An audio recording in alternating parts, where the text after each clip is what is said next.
सुबह का समय था। चारों तरफ पक्षी चहचहा रहे थे। वहीं पास की सब्जी मंडी से तारा सब्जियां खरीद रही थी। अरे भैया, ये तो आलू बिल्कुल हरे हैं और आप इसके भी 30 रुपए ले रहे हो। 10 रुपए कर लो। और ये बैंगन भी तो थोड़े से ही बचे हैं। एक काम करो, 10 रुपए इसके लगा लो और सारे दे दो मुझे। अरे पागल हो गई हो क्या? 30 रुपए के आलू बेच रहा हूँ। एक दो बीच में हरा आलू आ गया है तो 10 का दे दूंगा क्या? लेना है तो लो, वरना आगे बढ़ो। और बैंगन थोड़े बचे हैं तो क्या हुआ, दूंगा तो पूरे 20 रुपए के ही दूंगा। 30 रुपए किलो है बैंगन और तुम कह रही हो कि 10 में ये भी दे दो तुम्हें? वाह भाई वाह।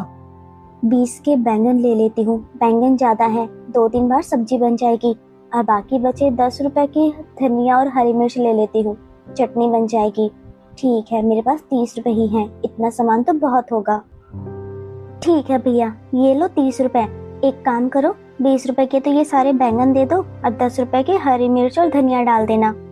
ये हुई ना बात। ये लो अपनी सब्जी।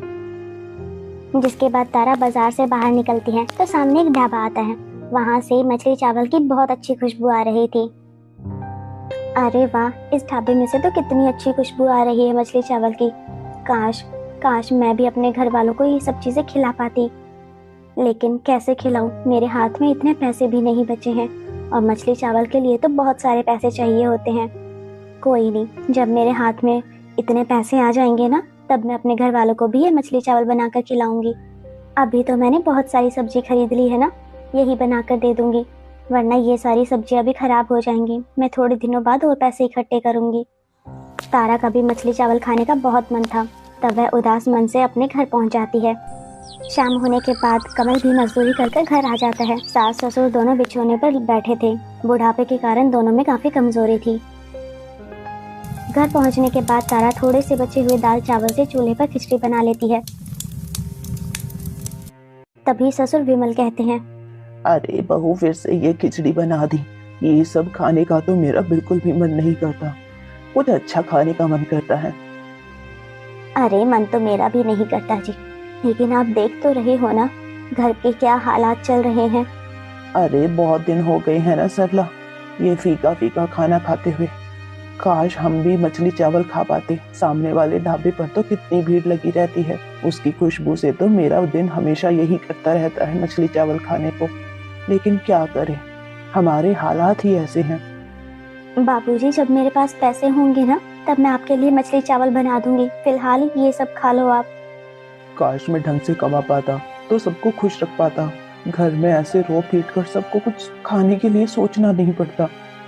अरे बेटा, हिम्मत रख, एक दिन सब कुछ ठीक हो जाएगा। आखिर वक्त भी तो धीरे धीरे ही बदलता है ना, एकदम से नहीं। जिसके बाद परिवार खुशी खुशी खाना खाकर सो जाते हैं। तारा सुबह घर की सफाई करके सबको चाय नाश्ता देती है। तब सरला कहती है, अरे बहू, चाय इतनी पतली पतली और काली काली क्यों लग रही है? दूध नहीं था क्या घर में? अरे नहीं माँ जी, बस थोड़ा सा ही 1 गिलास दूध था। आधे की तो अभी चाय बना दी, बाकी आधा शाम के लिए बचा दिया है। इसलिए थोड़ा पानी मिलाकर चाय बना दी, क्योंकि अब बाकी दूध तो कल ही आएगा ना। अरे कोई बात नहीं सरला, लेकिन बहू अगर हो सके तो आज मछली चावल बना लेना। देख, अगर कुछ हो तो तेरे पास जुगाड़। ससुर की यह बात सुनकर तारा दुखी होकर वहाँ से चली जाती है। बाहर आंगन में बैठकर वह सोचने लगती है, अरे ससुर जी भी ना बच्चों की तरह जिद कर लेते हैं, पर क्या करें, ये बुढ़ापा भी तो दूसरा बचपन ही कहलाता है ना। तारा को परेशान देखकर कमल भी उदास होकर अपने काम पर चला जाता है। तारा वहीं आंगन में बैठी थी कि तभी उसे कल की लाई हुई सब्जियां दिखाई देती है।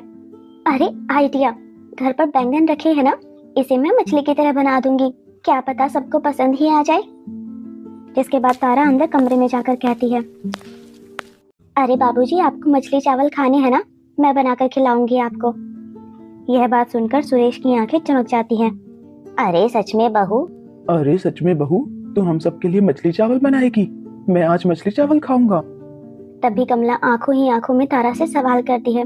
तभी तारा आंखें झपकाकर इशारा कर देती है, समझ गई, मेरी बहू ने जरूर कोई ना कोई जुगाड़ निकाला है।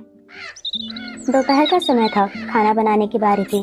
तो तारा बैंगन को गोल गोल काटकर उसे मैरिनेट कर तवा पर उलट पुलट कर सेक लेती है, जो दिखने में बिल्कुल मछली की तरह लगता है जब वह फ्राई होती है। एक प्लेट में वह चावल डाल देती है। चावल साफ करने के बाद वह एक पतीले में चावल बनाने के लिए भी रख देती है। थोड़ी ही देर के बाद खाना बनकर तैयार हो चुका था।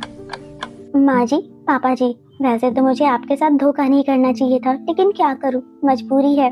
मछली लाने के लिए तो बहुत सारे पैसे चाहिए होते हैं, उतने पैसे तो मेरे पास थे नहीं। लेकिन आप ये खाकर देखिए, बताइए मछली चावल जैसा स्वाद लग रहा है या नहीं? अरे बहू, तू तो ऐसे परेशान कर रही है जैसे कि तेरे ससुर ना 5 साल की बेटी हो। अरे इन्हें भी पता होना चाहिए ना घर के हालात कैसे चल रहे हैं। तू उसकी चिंता मत कर, जो है हम वही खुशी खुशी खा लेंगे। अरे हाँ बहू, तू परेशान मत हो।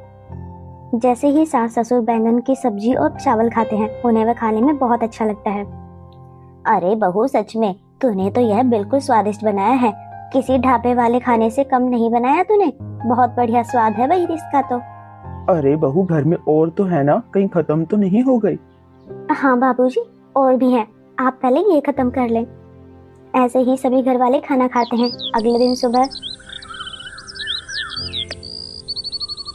अगले दिन सुबह कमल मजदूरी के लिए चला जाता है, लेकिन उससे थोड़ा सा नुकसान हो जाता है सेठ का, जिसकी वजह से सेठ उसे नौकरी से निकाल देता है। कमल के गिड़गिड़ाने के बाद भी उसका सेठ उसे नौकरी पर नहीं रखता है, तो वह रोते रोते मंदिर की सीढ़ियों पर जाकर बैठ जाता है। हे भगवान, तूने ये क्यों किया मेरे साथ? वैसे ही मेरे घर की आर्थिक स्थिति बिल्कुल भी ठीक नहीं चल रही है। मैं अपने घर वालों को एक समय का खाना भी ढंग से नहीं दे पा रहा हूँ, और ना ही मेरे घर वालों का ढंग से ध्यान रख पा रहा हूँ। सेठ जी के पास जो मेरे बकाया पैसे थे, उन्होंने वो तक नहीं दिए हैं। क्या करूँ मैं? कहाँ जाऊँ? कैसे दूसरी नौकरी ढूंढूं? लेकिन मैं हार नहीं मान सकता, मुझे दूसरी नौकरी ढूंढनी ही होगी। शाम के 9 बज जाते हैं। कमल इधर उधर काम ढूंढता है, लेकिन उसे कोई भी काम नहीं मिलता। कमल को काफी देर हो जाती है, जिसकी वजह से तारा को भी कमल की अब चिंता होने लगी थी। इतने में ही कमल घर पहुंच जाता है। उसका चेहरा उदास देखकर सभी उससे पूछते हैं, जिसके बाद कमल सारी बातें बता देता है। क्या आपकी नौकरी चली गई? पर कोई बात नहीं कमल जी, आप चिंता मत कीजिए, दूसरी नौकरी आपको जल्द ही मिल जाएगी। मैंने आज बहुत कोशिश करी, सुबह से लेकर शाम तक बस नौकरी की तलाश ही करता रहा, लेकिन कोई काम नहीं मिला। अरे बेटा, तो हिम्मत रख, इतनी जल्दी हार नहीं मानते। भगवान के घर में देर है अंधेर नहीं। देखना, तुझे जरूर कोई ना कोई नौकरी जल्द ही मिल जाएगी। पता नहीं माँ, पर जिस हिसाब से मैं घर के हालात देख पा रहा हूँ, मुझे तो कोई उम्मीद भी नजर नहीं आ रही कि सब ठीक होने वाला है।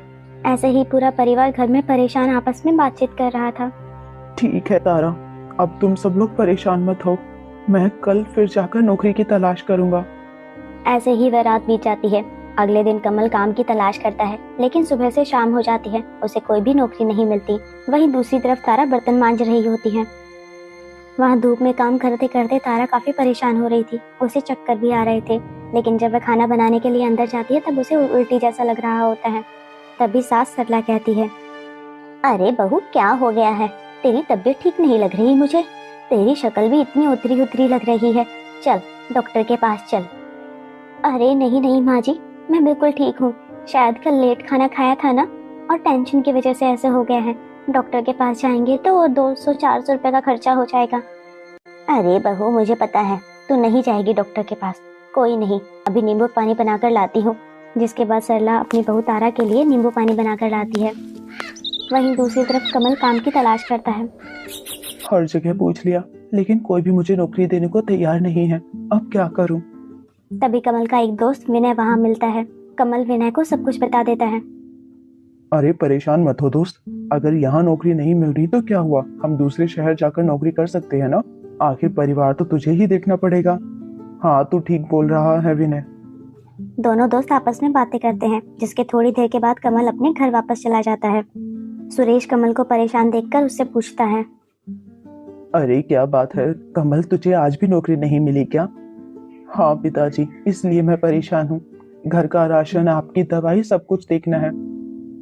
दोनों बाप बेटे आपस में बातें कर ही रहे थे। इतने में तारा को फिर से उल्टी आने लगती है। वह चक्कर खाकर वहीं बैठ जाती है। जिसके बाद सरला पास में ही रहने वाली बुढ़िया वैद्य को बुलाकर लेकर आती है। जिसके बाद वह वैद्य तारा की नब्ज देखकर बताते हैं, अरे बधाई हो सरला बहन, तुम्हारी बहू पेट से है, तुम दादी बनने वाली हो। अरे सच में आंटी जी, आप सच कह रहे हो? मैं पापा बनने वाला हूँ? अरे मुझे तो विश्वास ही नहीं हो रहा। सुना? अरे सुना पिताजी आपने? हाँ हाँ, सुन लिया हम सब ने भी, और हम दोनों भी तो दादा दादी बनने वाले हैं। अरे सरला, अपनी बहू को लेकर एक बार अस्पताल में भी चेकअप करवाया। हाँ बहन, कल ही जाऊंगी इसको लेकर अस्पताल। पड़ोसन वैद के जाते ही कमल की खुशी दुख में बदल जाती है। अरे अब तो मुझे और भी ज्यादा अपने परिवार के लिए पैसे कमाने होंगे। अरे मैं तो आप सबको बताना भूल ही गया। माँ, बाबूजी, मुझे यहाँ कोई नौकरी तो मिल नहीं रही है, इसलिए विनय ने मुझे बताया कि दूसरे शहर में एक काम है। उसने मेरे लिए वहाँ बात भी कर रखी है, तो मैं कल जा रहा हूँ। और अब तो मेरा परिवार बढ़ने वाला है। पिताजी की दवाइयाँ, तारा का ख्याल और घर का खाना पीने का खर्चा सो अलग। तो मुझे तो अब शहर जाकर ही नौकरी करनी पड़ेगी ना। अरे बेटा, तू शहर तो चला जाएगा, लेकिन देख हमसे बातें करते रहना और वहाँ जाकर फोन भी करना। मेरे ऐसे टाइम में कमल जी आप मेरे पास नहीं होंगे। अरे चिंता मत करो तारा, मैं हर महीने मिलने आऊंगा। और हाँ, मेरे बिना कमजोर नहीं पड़ना। जी बिल्कुल।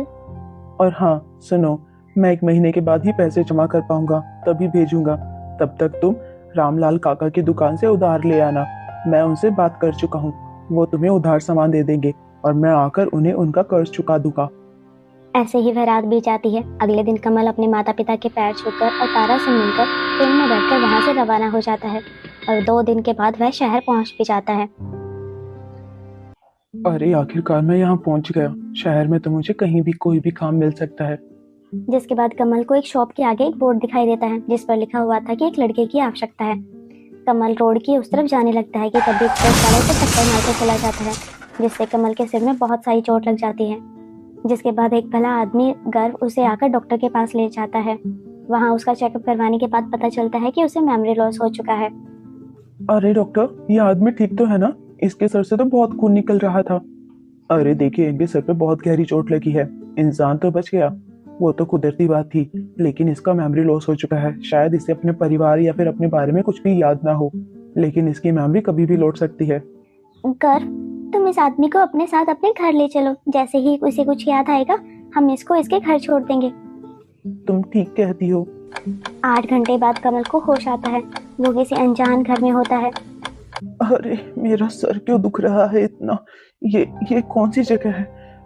मैं कौन हूँ और कहाँ पर हूँ? अरे भैया, ये लो पानी पी लो। क्या आपको आपका नाम याद है? मेरा नाम? अरे मुझे कुछ याद क्यों नहीं आ रहा है? मैं कौन हूँ, कहाँ से हूँ?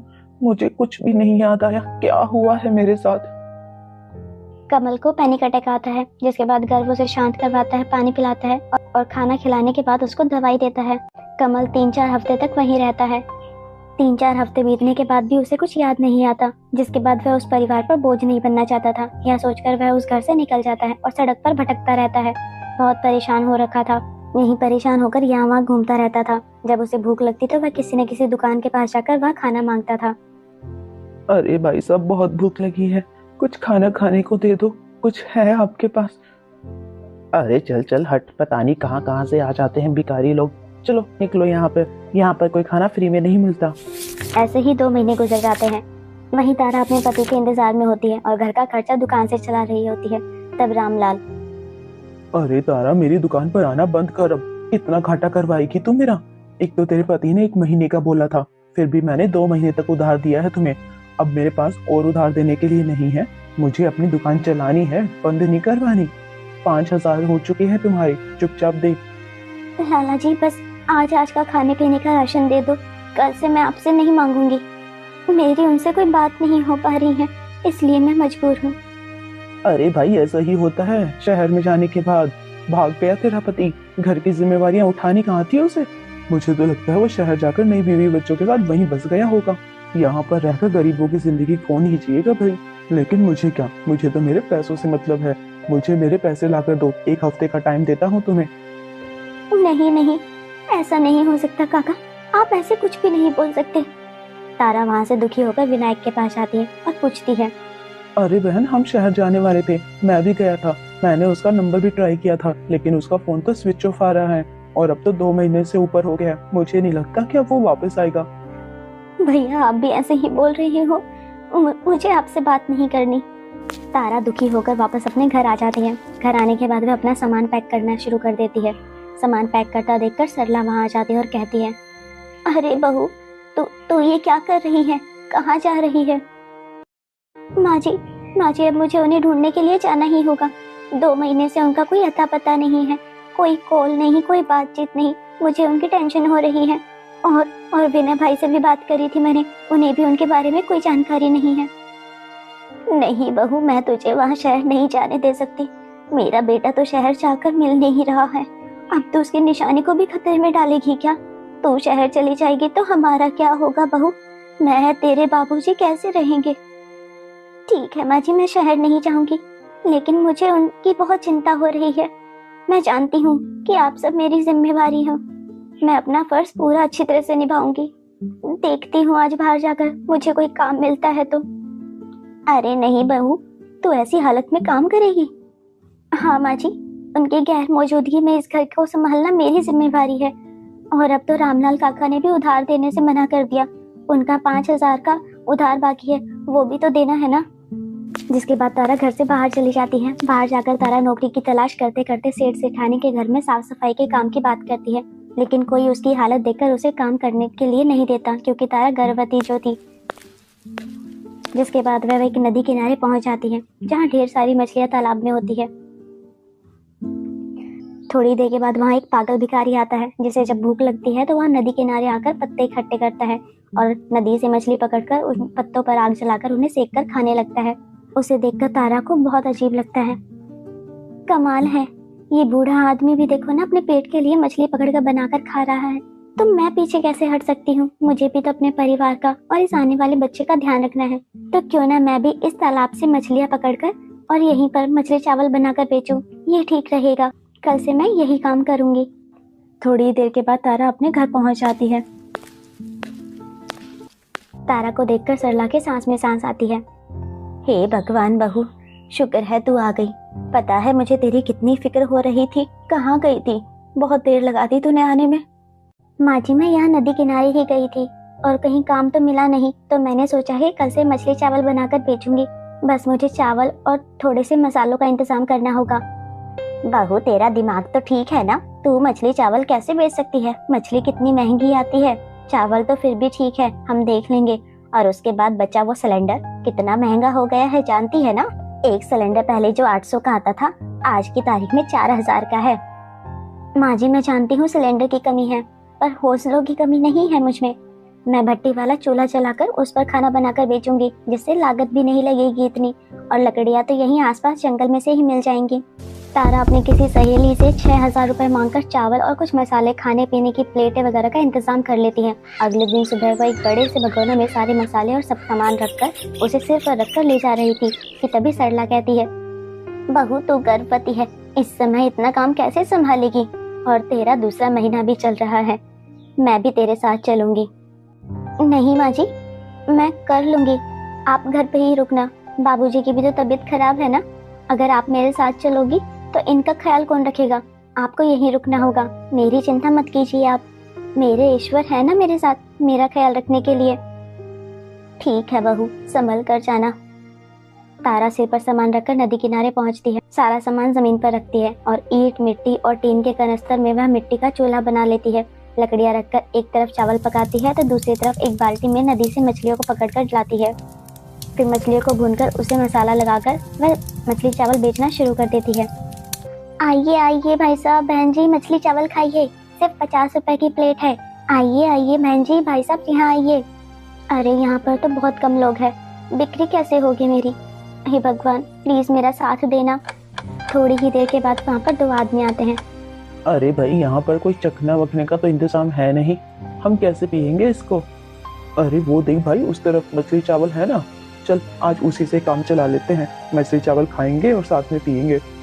जिसके बाद उनमें से एक आदमी जाता है और तारा के पास जाकर कहता है, अरे बहन, 2 प्लेट मछली चावल देना, तो ये लो पैसे। जी देती हूँ। हे भगवान, पहले तो ग्राहक भेजे और वो भी नशेड़ी। यह लीजिए भाई साहब, आपके मछली चावल। जिसके बाद दोनों नशेड़ी आदमी जैसे ही मछली चावल खाते हैं तो पहला निवाला थूक देते हैं। अरे क्या फीका फीका मछली चावल बेच रही हो, थोड़ा तीखा बनाओ। ये सब भी कोई खाने वाली चीज है? कोई बिक्री नहीं करेगा तुम्हारी। और हम जैसे लोगों को तो तीखी मछली चावल पसंद है। हाँ और नहीं तो, वरना हमारे पैसे वापस कर दो।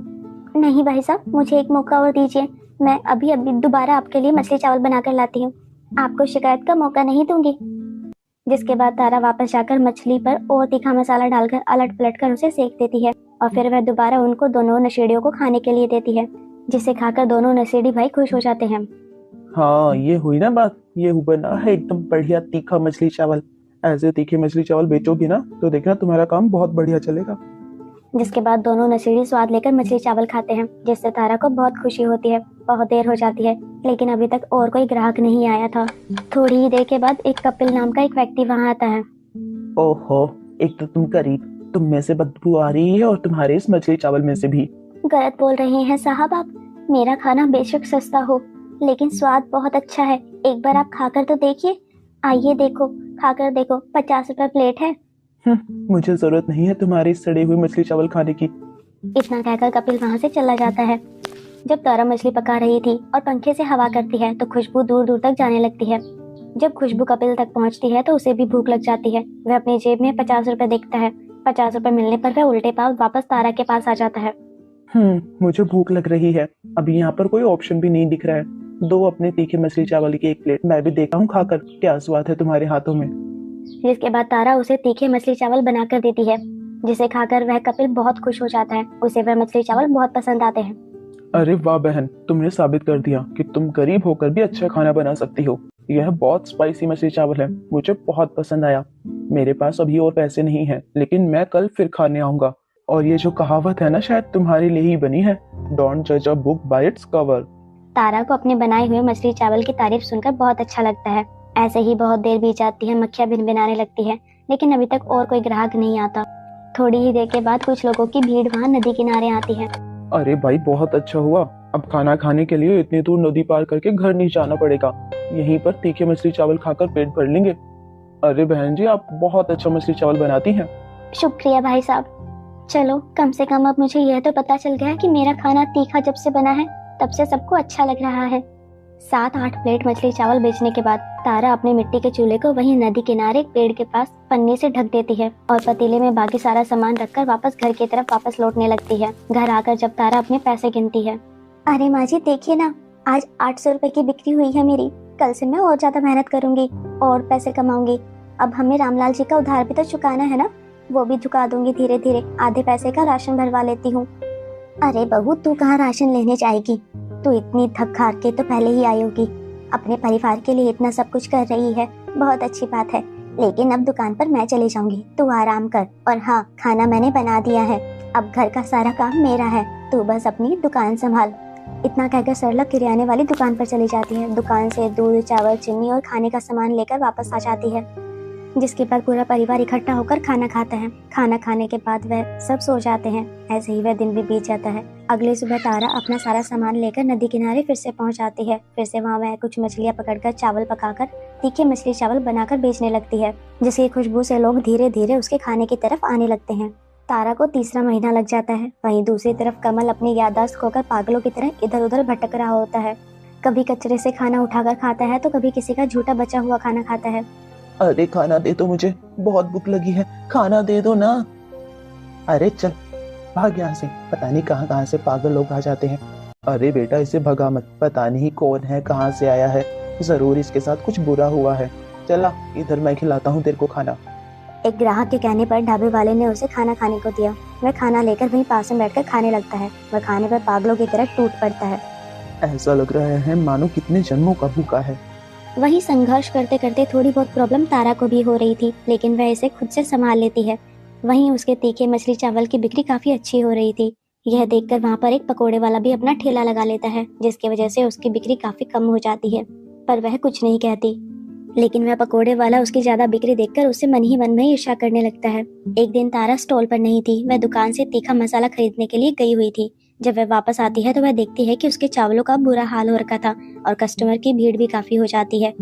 हे भगवान, चावल में इतना पानी कैसे हो गया? यहाँ पर कोई आया था क्या? अरे बहन जी, वो सामने वाला आदमी है ना, वही आया था आपके स्टॉल पर।